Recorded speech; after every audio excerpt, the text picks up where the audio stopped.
Hi, everyone. Thank you very much for joining me again for Mindshare Matters. Today's guest, Dr. Mike Bills, did not travel very far. His office is actually within viewing range from where I'm sitting. Mike is a dear friend and my colleague at work.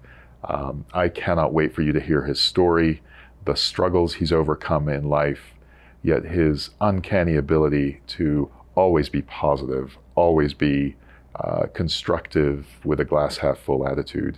He's an amazing, amazing human, and I'm certain that you will care for him as much as I do once you hear his story. So let's get right to it.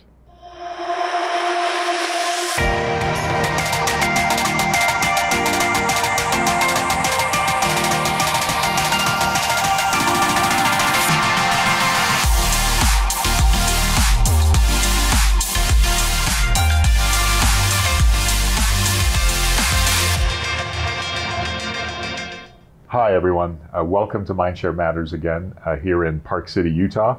Today's guest came a very, very long way from right next door. Mike Bills, Dr. Mike Bills is our Chief Operating Officer at AtlasRTX, and I'm so pleased to have him here. He's very quickly become a very dear friend and a very trusted advisor, so I can't wait to share with you his story today. So welcome, Mike. Thanks for making the trek. Hopefully you didn't sweat too much. No, not at all. We were just saying that right before this, you were in a meeting, I was in a meeting, and right after this, we've got meetings. Exactly. So let's get the show on the road. Let's do it. All right, Mike. So we're going to do this like we always do, which is let's start from the very beginning. Okay. Where you were born, what the circumstances of your upbringing were, and so on. So please give us some context on that. So I was born at LDS Hospital in Salt Lake City. A local boy, all right. Yes, in somewhat typical Salt Lake City circumstances. So that was 1972. My dad was 23. My mom was 19 years and 11 months old. Wow. When you were born. Yes. Wow. Yeah. So they were two LDS folks that, as that is kind of the custom, they met each other and then shortly thereafter got married, and then about 9 months after that had a child, which was I was the first. Then in 18 months later, I had a little brother, and then 18 months after that, a sister. And my parents, they were married for all of about 5 or 6 years. They probably shouldn't have gone on a second date, let alone get married and have 3 kids. So neither of my parents finished college. Wow. And so when my parents split up, so I was, I think 5, my dad wasn't really working. And my mom was, she was 25 years old with no real marketable skills, no financial assistance from my dad. And so we lived in really, really humble circumstances, which I learned as an adult. One thing, I was like, why, I kind of had this awareness that every single thing we had was branded Deseret. I didn't really appreciate what that was, and that's because we were receiving support from the LDS Church for food, for rent, etc. So those were the circuit. Things got better for us, and my dad was still in my life. He was just my dad was. It's best I can recall is that he was on a multi-year long bender. So my dad's stint in the Mormon Church didn't last a terribly long time, but my mom stayed in this. So I grew up when my mom remarried when I was about 7 or 8, and so that improved the financial circumstances a great deal. So we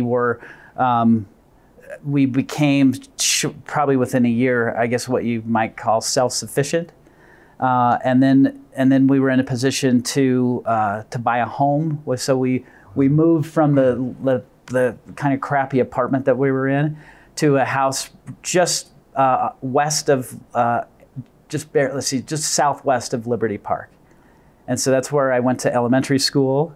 And then when I was 11, things were better. So my mom, she worked hard, and she was Merrill Cook, who was a congressman before. Cook, yeah. So, and he ran for a lot of things like dog catcher and then mayor, and he never won any of those, but he ultimately got elected to Congress. But when he was an executive at IRECO, which was the chemical company, they made explosives that were used in mining. I think that's right.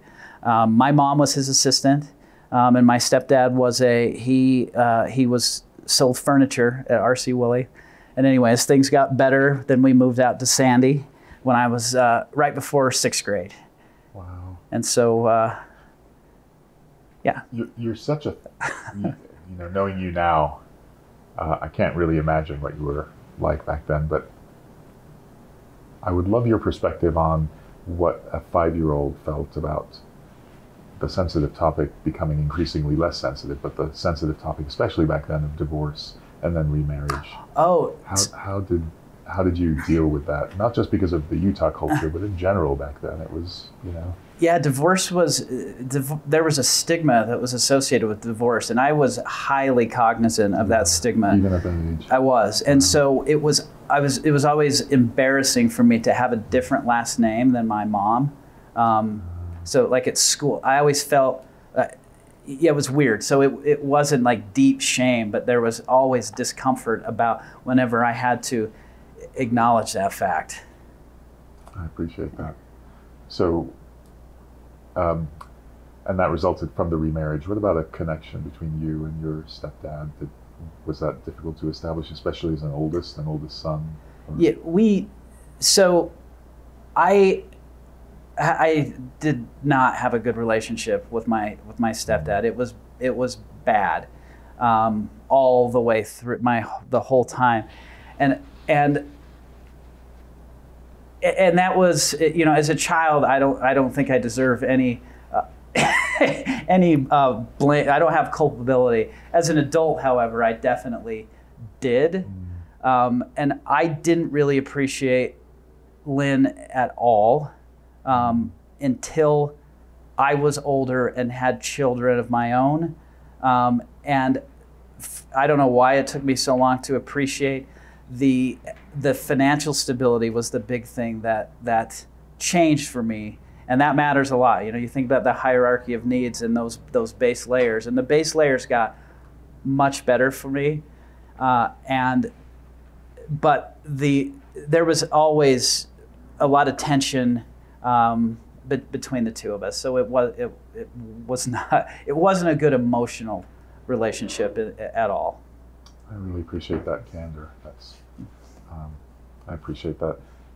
So you moved to Sandy, yeah. Which back then, for those who live in Salt Lake and lived in Salt Lake in the late 70s, 80s, that was like way out south. It was way out south, and there was not that much development that had been done. So it was starting. So there were a lot of houses that were under construction, which was kind of fun to go play in houses that were being built. That was something as kids we would run around and do. The other thing that was so great about there is that was back when there used to actually be snow in the valley.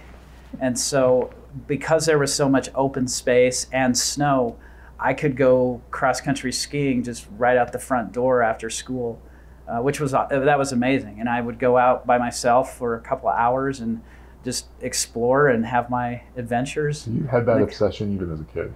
It started when we moved out there. So growing up around Liberty Park, nobody skied. Everybody was fairly poor.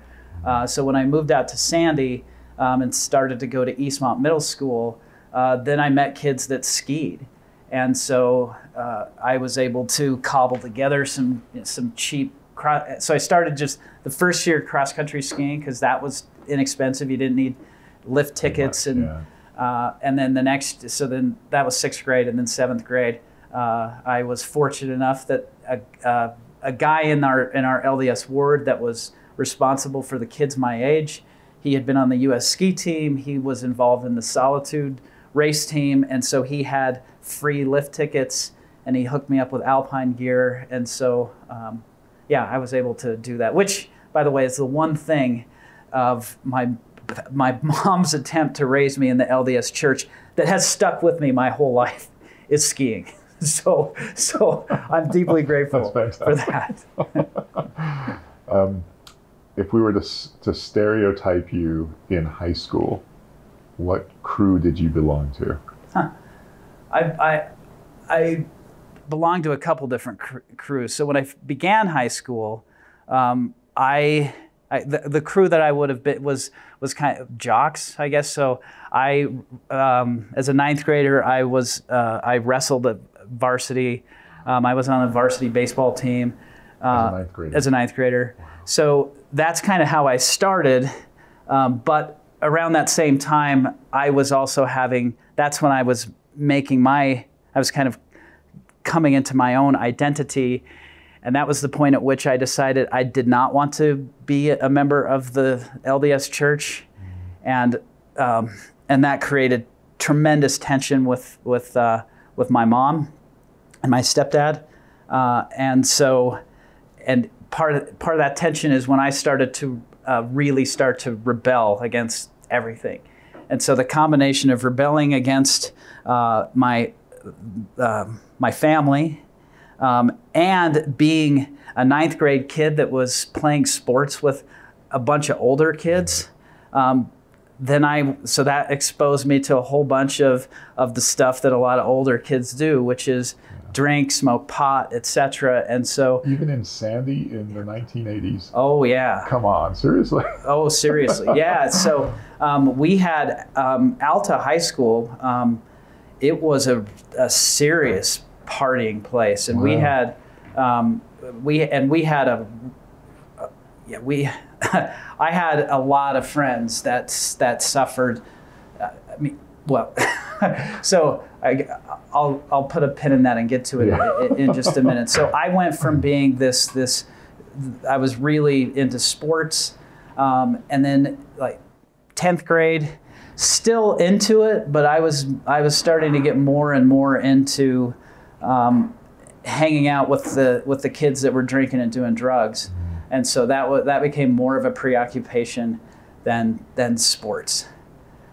And now, as a parent, you look back on those days, and it would have been really hard to be my parent. But unfortunately, they were in the dark for a long time. They didn't really know what was going on. But if they had, and when they did figure it out, that was really hard for them. Are you comfortable with your kids watching this and learning about your past now? We're going to have to edit this part out. No, so I have been very transparent with my kids about my past. And that was not without controversy between Amy and me. But I thought it was really important because one of the things, like, we grew up with those commercials about this is your brain, and this is your brain on drugs, and all of those messages on those after school specials that basically told the story: if you drink and do drugs, all of a sudden the next day you're going to look different, you're going to have purple hair, and you're going to drop out of school, and your life's going to turn to crap immediately. And so when you actually when you go through the door and try this stuff and none of that happens, and instead something else happens, you're like, all of a sudden I got all these friends, I'm having all this fun. So they don't tell, so you don't learn that part. Now, a lot of those bad outcomes are kind of inevitable. So what I wanted my kids to know is, if you walk through that door, you're gonna meet all kinds of people that seem like they're your friends, and you're having a great time. But if you keep doing that stuff, there are all these other things that will happen.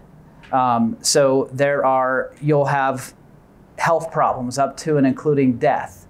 You can have legal problems. You can have certainly academic problems.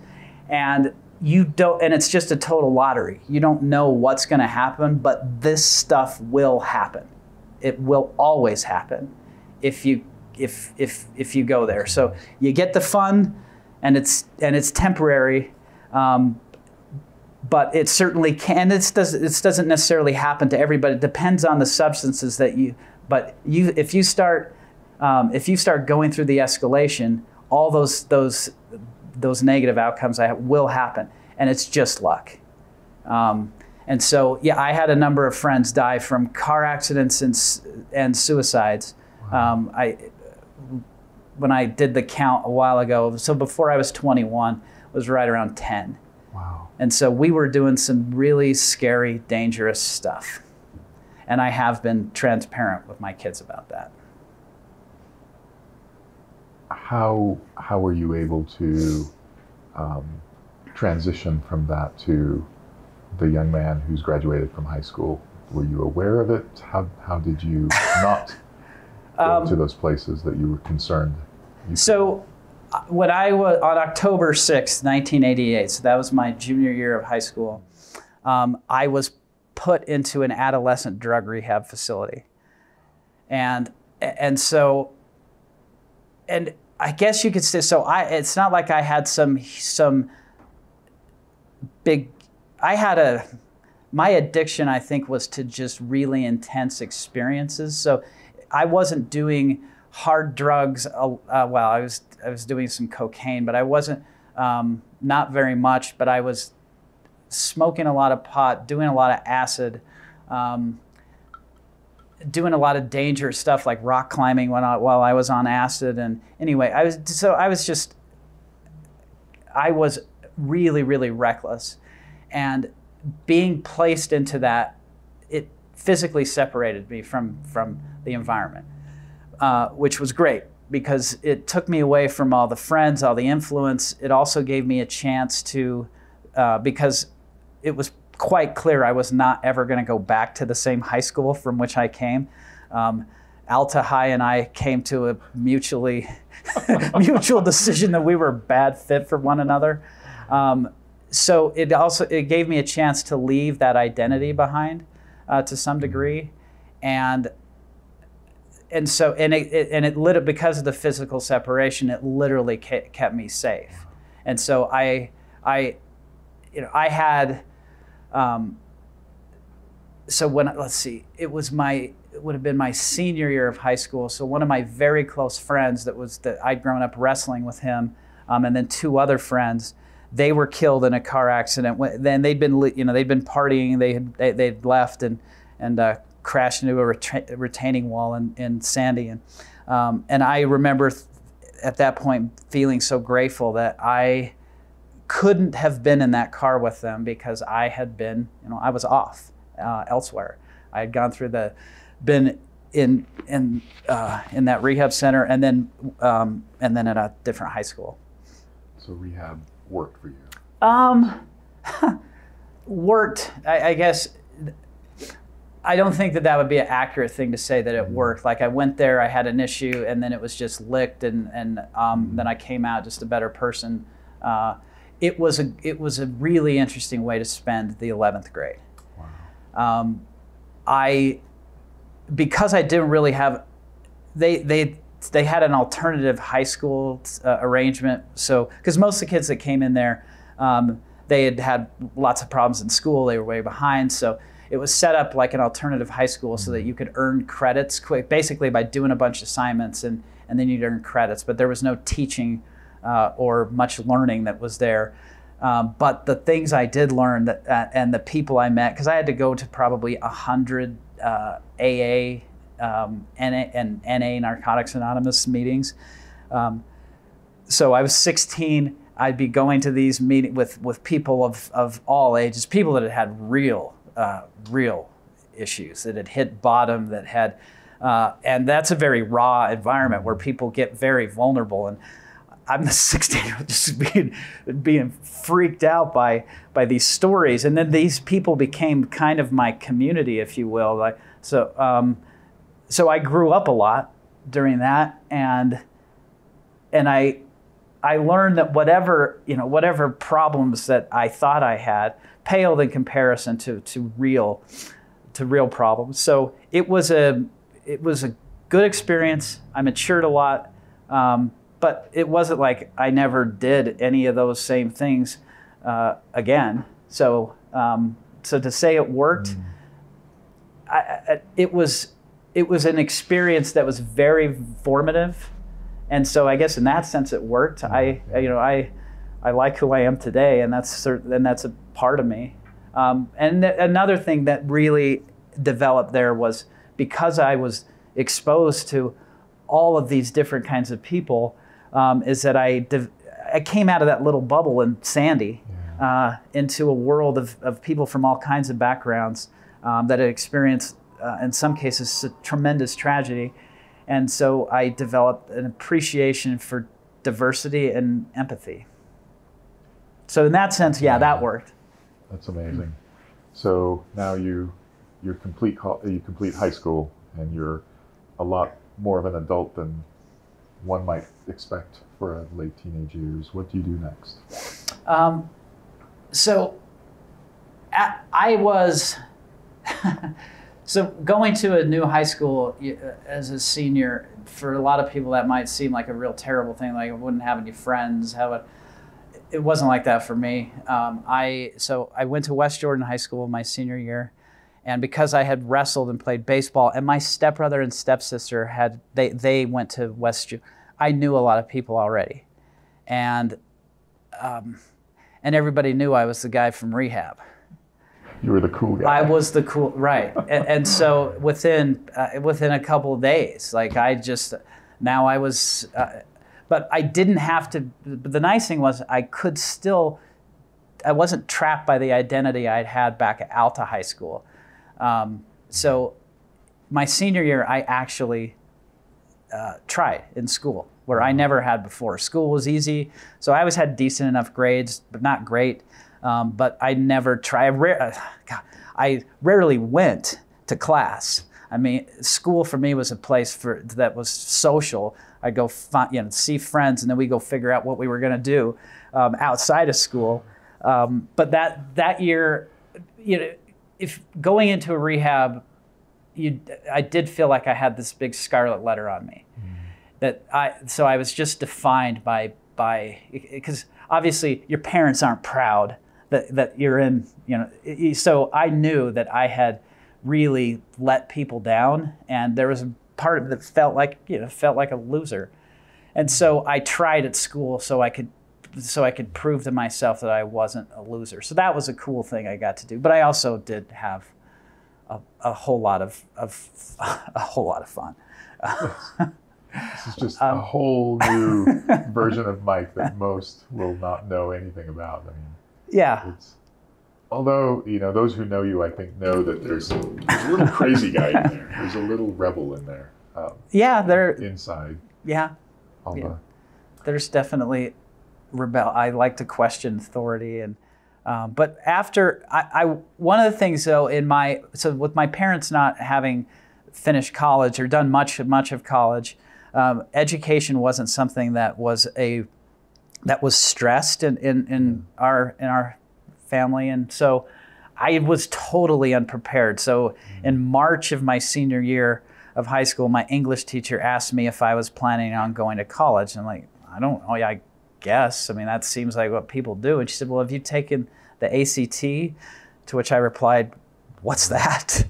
And she explained that it's this test that you need to take. And so I said, when is it? And she said, it's Saturday. So so that it's just some evidence of my readiness for college. So I took the ACT that Saturday, and I did well. But I didn't feel like I was ready for really going to school, to a university. The idea of going to the university, my whole world of thinking about college was only here in Salt Lake. So the idea of going elsewhere didn't even seem like a possibility. It seemed like something that only could happen in movies. So my ideas of where you could go to school were limited to the University of Utah and Salt Lake Community College. So I went to Salt Lake Community College. and it was such a cool place to be. It was really diverse. I got to pick the stuff I studied. I just freaking loved being there. And I mean, I had, it's talking about diversity, in one of my classes that first quarter, because it was still on a quarter system then, there was a general for the Shah of Iran in my class. So he had managed to get out during the revolution and got to Belgium, and then ended up in the United States ultimately. And he came there not to matriculate, he wanted to learn how to write better in English. But anyway, that was just one of the, Salt Lake Community College was great for me. But when I was on my own financially. So when I got done with high school, it was all right, I'm on my own. So I didn't have any financial support for school either. So I also needed to go to a place that was inexpensive. So I needed a job. I needed a full-time job. And the two criteria that I had, it had to be full-time so I could make enough money, and it had to be at night so I could go to school. So I ended up getting a job with a company called Feature Films for Families, where I sold VHS movies to people over the phone. They were movies that no one had ever heard of, so we didn't really sell the movie. We sold that this was a cause, that you could send a message to Hollywood by buying these family-oriented movies. That'll teach Hollywood that there's money in this, and then so it was, as I describe it, it kind of sounds like a scam, right? It sounds like a classic Utah telemarketing scam, but not being a Utah telemarketing scam was not one of my criterion. Yeah. So it was 3 p.m. to 11 p.m. Monday through Friday, and then I had to work like 8 to noon every other Saturday. And so what a terrible job, right? It's telemarketing, selling, but I was so good at it. I have never been as good at anything in my life. And I say that because of the gap between my performance and the next best was so vast that the powers that be there thought I was forging sales. They thought I was making them. So they came in and audited all my sales on a Saturday. And then they learned, like, no, Mike's legit. So because I did so well there, I started to get promoted quick. And so then my time started to get filled up with work. And so school started to be less important. So at 19, I was running God, this is so crazy how old this will make me sound. So we had offices in 2 in Oregon, 2 in Colorado. I can't remember where we had some, but our people would make sales, and then they would ask for referrals. And then they would write those referrals on these sheets, FedEx the sheets into the home office in Murray, and we would enter those referrals into a database to check and make sure that that they weren't already in the system being called, and then print out these cards and then FedEx them back to the offices. And so at 19, I was in charge of the department that did all the data entry. So I think I had about 60 employees, and we worked 24/7. So because I had 3 shifts, I had to be present during those 3 shifts, at least enough time during the week. So that started to make school really hard to do. And then I got promoted again at 20, and I ran our inbound call center, our collection center, and then our data processing department, because that's what we used to have those things. And so at that point, I had like 100 employees that reported up to me. And at that point, the owner of the company, he called me into his office and said, it was so weird. He had his CFO and his assistant there, and he had this giant office, probably about 3 of these, this conference. Yeah, it was just, it was ridiculous. And he started the conversation by saying, "Do I intimidate you?" I'm like, "No." And he said, "Why not?" I'm like, "What can you do to me? I mean, like, you have some economic power over me, you could fire me, but no, that doesn't, I'm not really afraid. And then he said, okay, good. And then he told me that God had told him that if something happened to him, I should take over the company. Like, okay, this is strange. But then but then we got a little bit more practical, and said, hey, look, there is a real future for you here, and I do see that you could end up running this company if you commit completely to this. If you don't, that's fine. You can keep doing your thing. You know, you'll finish school at some point. It'll have been good while it lasted, and then you'll go do what you're going to do. So why don't you think about that? I can't guarantee you anything, except that there will be a path that's open that you can, if you walk through it and succeed, that you can end up running this thing. So that was a heady conversation at 20 years old, but I decided to do that. So I, formally dropped out of college and pursued that, and it was really cool. I mean, I had so much opportunity to experience things that if that dude wasn't crazy, that thought God really talked directly to him, I mean, I wouldn't have had those opportunities. Because in retro, I mean, would I ever hire a 20-year-old kid to do? No way. And then at 22, I became the chief information officer there. And at this point, it was a good-sized company. We were doing about $30 million in revenue. We probably had about 700 employees. Wow. And so, yeah, I was 22 and doing this, and it was an amazing experience. I probably worked about somewhere around 100 hours a week. It was really all I did, and I didn't want to do anything else. It was amazing. So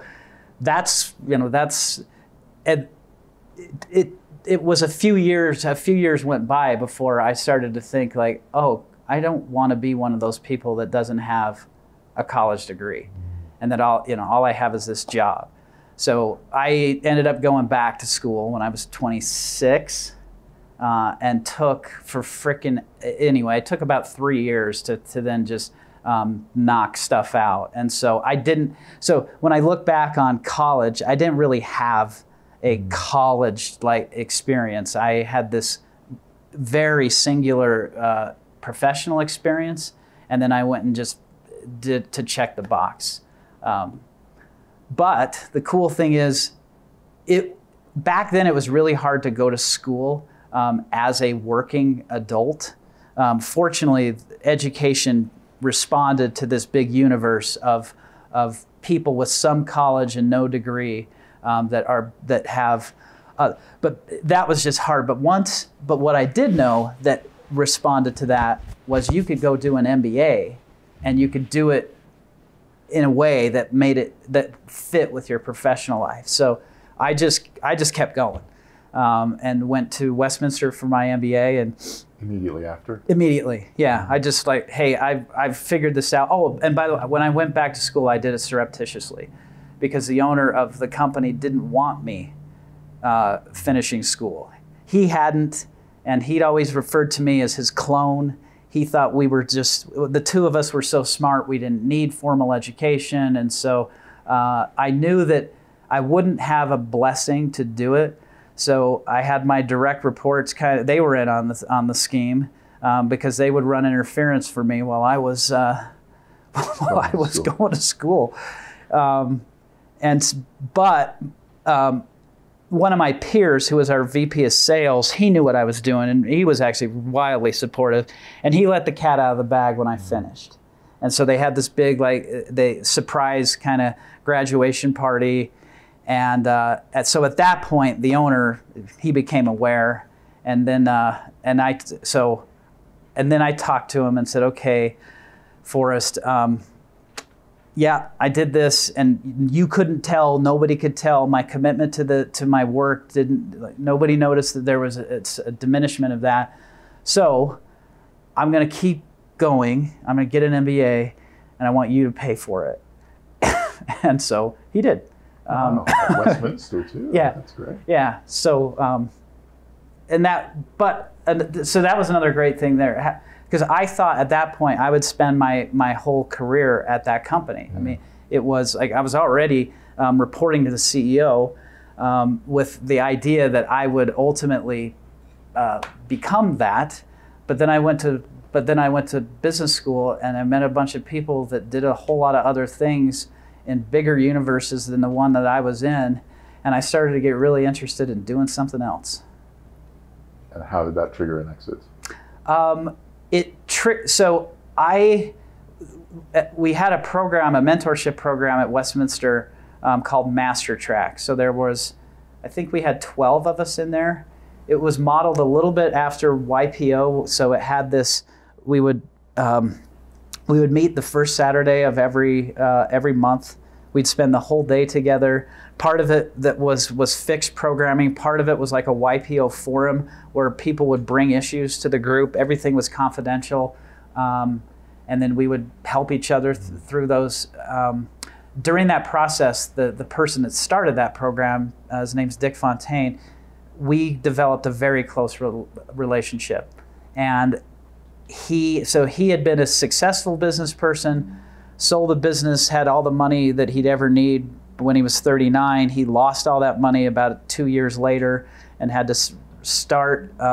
He was really into shamanism, and he was just a really rich human being that, and he liked to ski and mountain bike. So we connected, and he helped me because what I wanted to do was my own thing. I wanted to own my own business, but I didn't think I was an entrepreneur because I conflated that with inventing stuff, and I wasn't an inventor.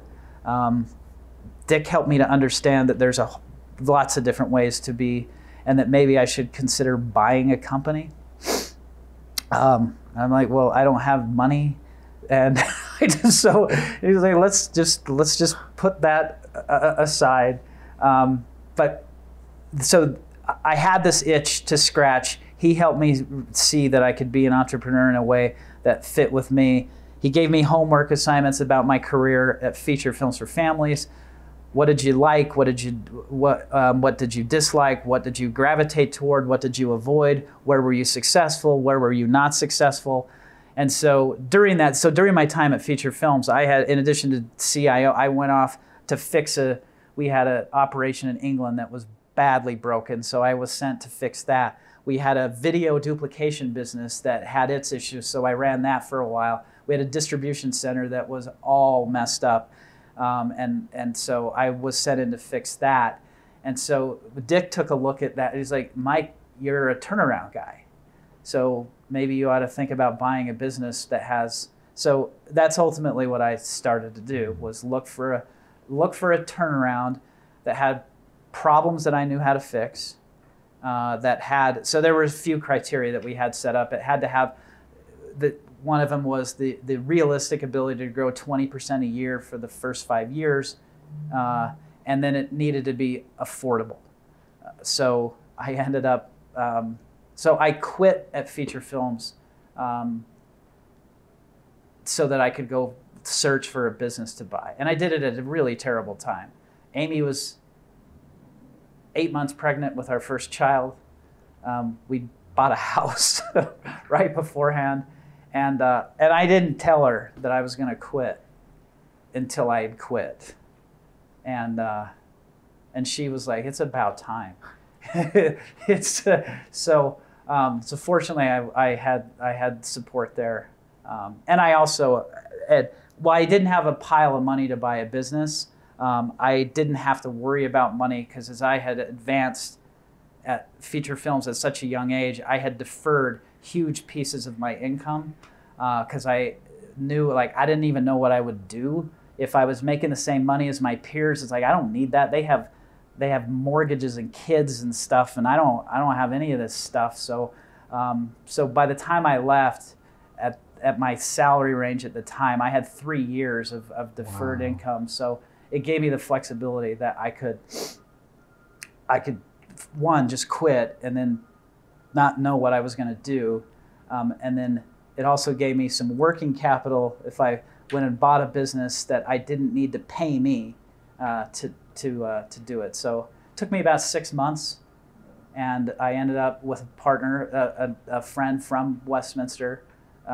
We bought a little business called H&K Truck Equipment, and so it was a distributor of truck-mounted equipment. So dump truck.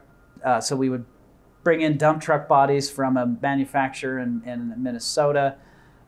Service bodies like those square things with a bunch of cabinets and stuff that you'll see that plumbers or electricians have. So we bring those bodies in from a manufacturer in Quincy, Illinois. Snow plows, and then we had guys that could put all that stuff together. Neither Troy or I knew anything about that stuff. But what attracted us to the business was that it had a municipal business that seemed really stable, that seemed recession-proof. And then we thought, well, and it did hardly any private sector stuff. So we thought if we can build into the construction market, we can take this stable business. We knew that would have cyclicality, but we would be safe with that. And they were lousy with sales and marketing, really bad with cash management. So the amount of inventory that they would carry was crazy. They paid their bills too fast. So we knew that we could create working capital by just stretching our vendors out. And they didn't get paid fast enough. So we knew we could create some working capital by being more aggressive. And so we looked at this and hey, we're a couple smart white collar types. Let's go. And we did great. What we didn't appreciate how lucky we were because we bought that business June 18th of 2004. And so, the economy was heating up. And so, but anyway, we thought we were geniuses of capitalism because of the rapid growth that we had. So the business was doing $3.5 million in revenue. It had 18 employees.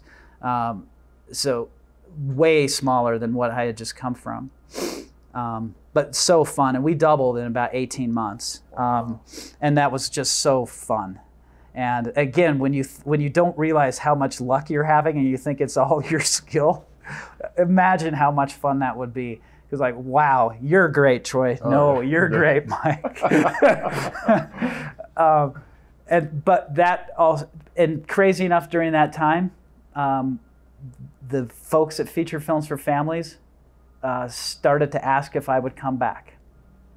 And I was crazy enough to do it. Oh, wow. I didn't know this part of the story. Yeah, so the business had gone from, we were at $55 million in revenue when I left.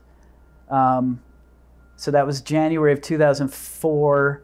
And then 20 months later, the revenues had fallen down to about 33 million. Wow. But it had a cost structure that was probably needed 50 million. Mm-hmm. So it was not good. And so so the CEO and CFO, they asked if I'd come back, and in this case, serve as president.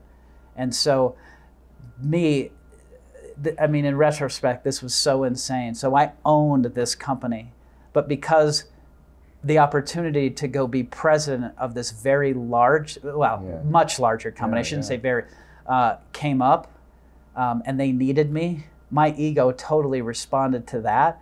So I put somebody in charge of the business I owned to go run somebody else's business. Wow. That's a tough decision to make, though. It was a tough decision to make, yeah. If you were to fast forward to the conclusion on both sides, what happened? What happened on Feature Film's side and what happened on your own business? So fortunately, things worked out fine. So I think I was the right person at that time to get Feature Films back where it needed to be. And so within, I don't know, maybe just over a year, we got back revenue-wise where we needed to go, where we needed to be, and we also got expenses in line. So that was a really satisfying experience. It's also the time where we created that technology that ultimately became Call Assistant. So, and it's where we did our first experimentation of trying to be a BPO call center. So we got somebody as a client. We hadn't created a business around it. It was very much science project-y, but so some good things happened for them. And this, now I'm going to sound even crazier. During the same time, little H&K, now at $7 million in revenue, an opportunity came up to purchase a company called Tesco Williamson out of Chapter 11 bankruptcy.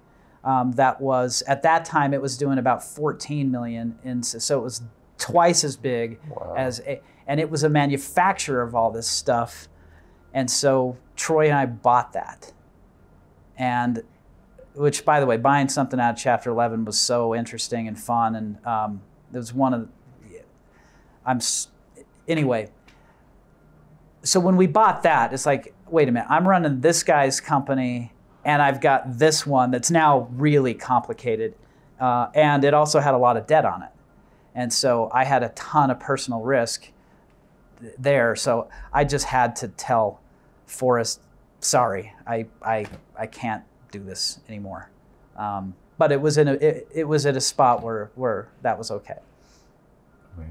Amazing. Call assistant, because that's a part of the story that I remember. Yeah.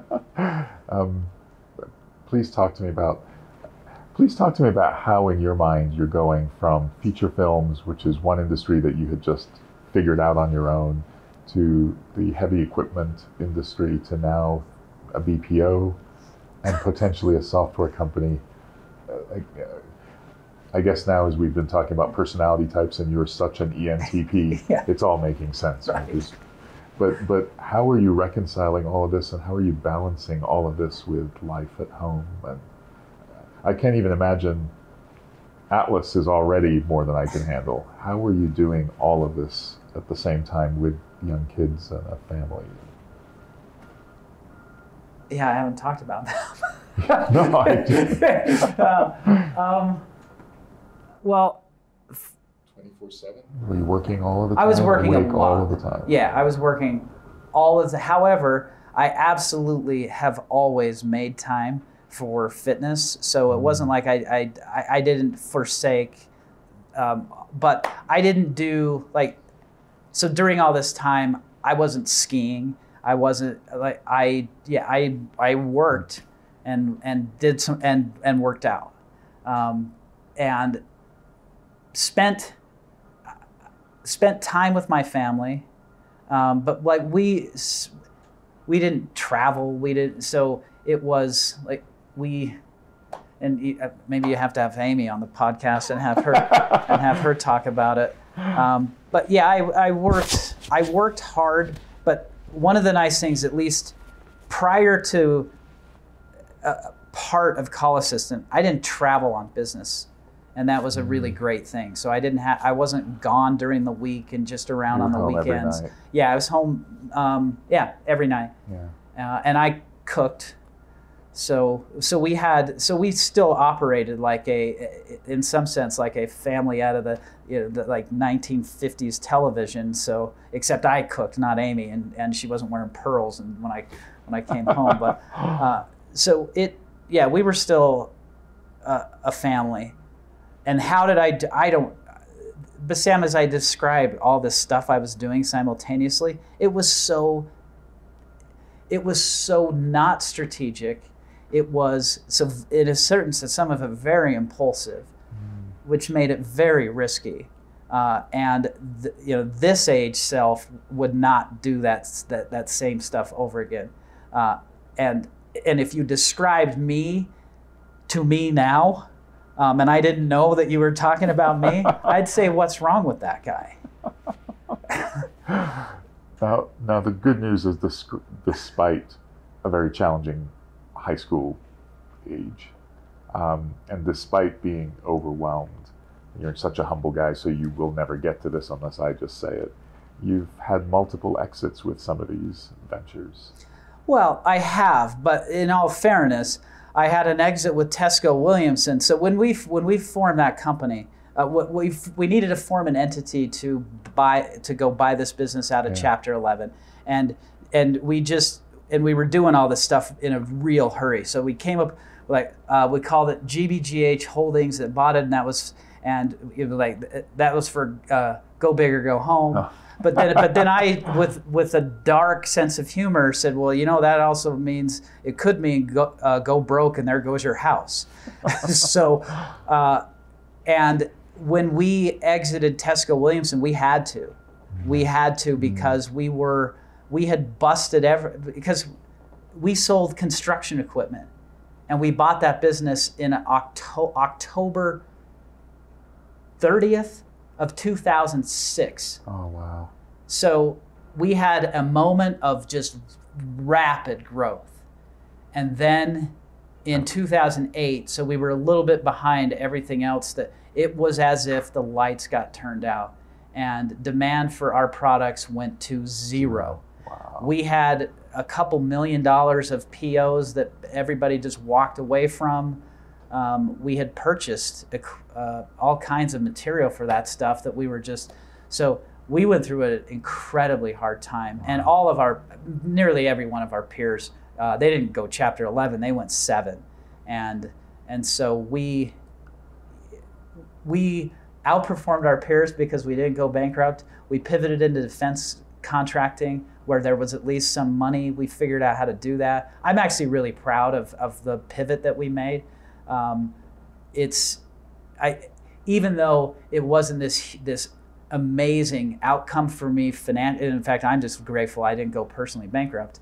I'm really proud of that we pulled that off the way we did, because that took some, because my employees, all the manufacturers, they're like, that's crazy, we can't do that. I'm like, well, I need to try, because I got $5.5 million of personally guaranteed debt here. Wow. So we're gonna keep trying until that or I go bankrupt. And we did okay, but we needed to. Troy and I had to sell the business, and so that was an exit where I wrote the bank a check, gosh.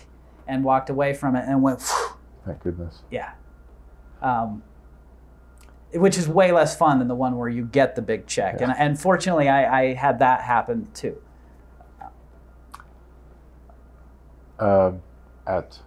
You've already told us your age. You're my age, so advanced age. At this point in life, what is your biggest regret? Something that you could have done something about.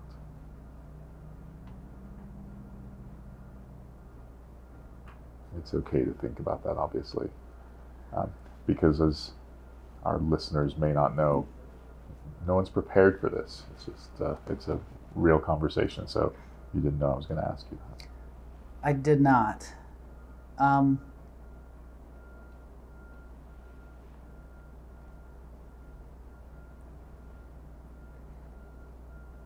So my brother Luke, who's 18 months younger than me, he committed suicide December 10th, 2013, and I had seen, so Luke was going through a lot, and Luke's life, even though he was 18 months younger than me, was so much harder than mine. So much harder, and I'll just keep all those reasons private. But right next to me, Luke suffered immense trauma as a child that affected his entire life. And I had a bedroom that, well, at one point we shared a bedroom. Then then next door. I have had a survivor's guilt pertaining to my brother since I was a teenager, and I wish so badly. I don't know what I could have done, but it breaks my heart that Luke was in so much pain that he took his own life and I regret that there weren't opportunities for me to intervene and somehow course correct. And if you had met my brother, I mean, so I'm extroverted. He would blow your mind with his extroversion and his charisma and his sense of humor. And so if you just knew that part of him, he'd just make you smile and laugh. But underneath it all was always the reservoir of pain and shame and regret. And so that's really hard. And if you lose somebody and I had seen him just a couple days before, and I feel shame even talking about. I almost blew him off that time. He had an appointment. He met me at my office so that we could talk. And I knew Luke was at a tough spot. His business was going badly. And he owed a lot of people, a lot of scary people, a lot of money. He had a real gambling issue, and I thought, he's just gonna come pitch me some get-rich-quick scheme, or like, I don't want to hear it. So I almost just blew him off. I didn't. I'm glad I didn't, because it's the last time I saw him, and it was 5 days before. And I regret the way I came into that conversation with Luke. And so if I could change, but there wouldn't just be one thing I could change. It's not like that Thursday night at Murphy's, the bar down on Main Street, just down from my office. I could have changed that outcome. But if I could go back to when we were, I don't know, 10, maybe. Thanks for sharing that, Mike. And it's hard to answer the next question with the optimism it deserves after that question. But you've overcome so much to get to where you are today. You have a lot to be proud of. Aside from your family, what are you most proud of? So there's a few things that I'm proud of about me. I'm proud of my resilience. Things can go really bad, and everybody else around me will lose their head, and I won't. And I won't become fatalistic. Like, I'll remain confident that it will be okay, even if it's all going to be different than it was. I'm proud that as a privileged white male, that I know that I'm a privileged white male. I know that I was born on third base and I didn't hit a triple, and that things have been way easier for me than they were for you, than they are for women, than they are for people of color. And I don't just know that. I know that I have a responsibility to do something about that. And I'm proud that I became that way. And it's not that I didn't get that from my parents. I certainly didn't get that from my schooling or my friends. We were awful. So I became that because I wanted to become that. And so I'm really proud of that. That's amazing. Thank you. To close us out, what was the happiest time of your life so far at your ripe old age of late 40s? So far, what's the happiest time? Man, this is so nice, because it's hard for me to even answer that question, because I have been so fortunate to have so much happiness. I have had so much freedom and autonomy to do what I've wanted to do for essentially my entire working life. So that's afforded me, and that has given me a great deal of happiness. But if I tie it to certain moments, like one of the most moments where I felt the most elation was when I gave the commencement speech at Westminster when I got my MBA. That was so cool, and I was because I was somebody. Getting to that point was so hard because I didn't know what I didn't know about college. Then I lucked into this really cool job where I had to surreptitiously go to school, and then to reach that point and do it, and then be honored was really, in a moment, that was amazing. The time I spent in my PhD program was absolutely because I transformed so much as a human being, being the only white man in a cohort of 29 very, very smart men and women and I'd never been in. I mean, I've lived in Utah my entire life, so I've been around people that look like me almost exclusively. So that transformation was really something. And I am blessed, and I don't say that word very often because I'm an atheist, but it's a powerful word. Yeah. But my marriage, my kids, my friends, I am so rich in those relationships that I feel happy most of the time.